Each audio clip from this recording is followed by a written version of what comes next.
Bonjour à toutes et tous, je vous propose dans cette petite vidéo de faire un petit tour d'horizon des nouveautés proposées par Logic Pro 10 version 10.6.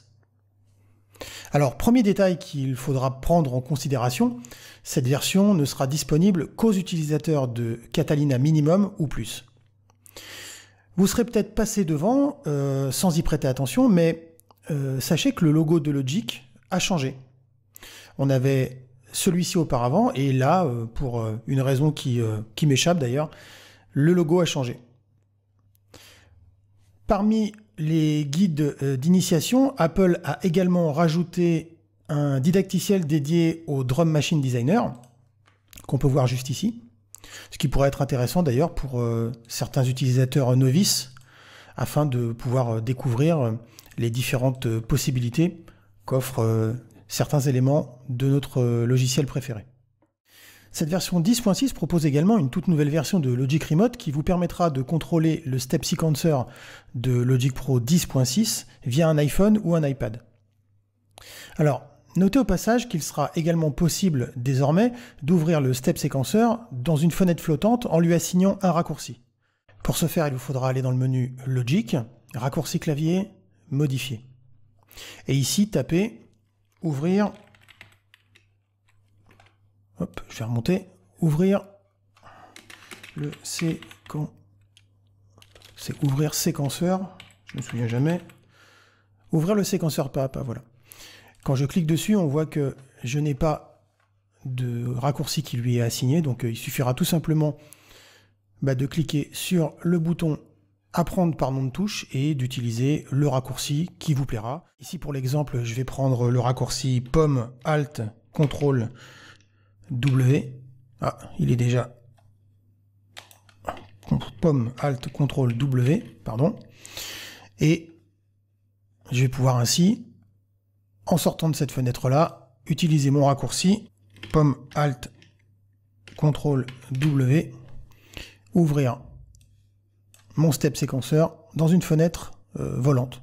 Imaginons que vous ayez par exemple plusieurs écrans, vous allez peut-être trouver un certain intérêt à avoir cette petite fenêtre flottante sur un écran dédié, ce qui pourrait être quand même, je pense, très pratique. Cette version 10.6 propose également le support de la série Launchpad de chez Novation, via laquelle vous pourrez, par exemple, vous servir de votre Launchpad comme d'une surface de contrôle parfaitement intégrée dans Logic Pro 10. Vous pourrez d'ailleurs en profiter pleinement via la toute nouvelle fonction Live Loop qui a été introduite tout récemment. Alors, pour profiter justement de votre Launchpad, si vous en possédez un, il vous suffira d'aller ici dans le menu Surface de contrôle, Configuration, et dans cette fenêtre qui apparaît juste ici, d'aller ici dans Nouveau. Alors, si vous avez coché l'installation automatique, eh bien, le périphérique sera détecté automatiquement. Par contre, si vous ne l'avez pas fait, il vous suffira de cliquer sur Installer et d'aller chercher ici dans la liste, eh bien, le Launchpad de votre choix, et ainsi de pouvoir en profiter, je dirais très très rapidement, puisque ça s'installe tout seul sans que vous ayez quoi que ce soit à faire.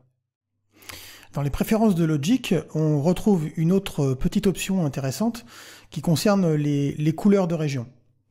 Alors, on va aller dans le menu Préférences, Affichage, et on va aller ici dans l'onglet Pistes. Ici, on s'aperçoit que mes régions ici en vert et en rouge, enfin orange foncé, n'ont pas suivi ici dans mon en-tête de piste. Ici, j'ai du bleu alors que je devrais avoir du vert ici et du rouge-orange juste ici.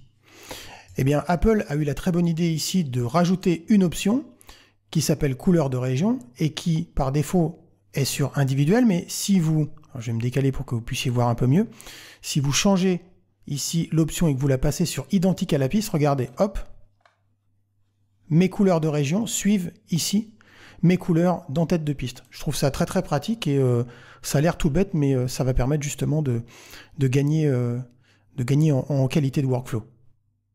Vous retrouverez également de nouvelles options dédiées à l'importation d'éléments dans Sampler. Alors ici, par exemple, en faisant un simple glisser-déposer de ma région dans la partie grisée de ma fenêtre arrangement, on voit que j'ai une nouvelle option qui s'appelle échantillonneur zone par note.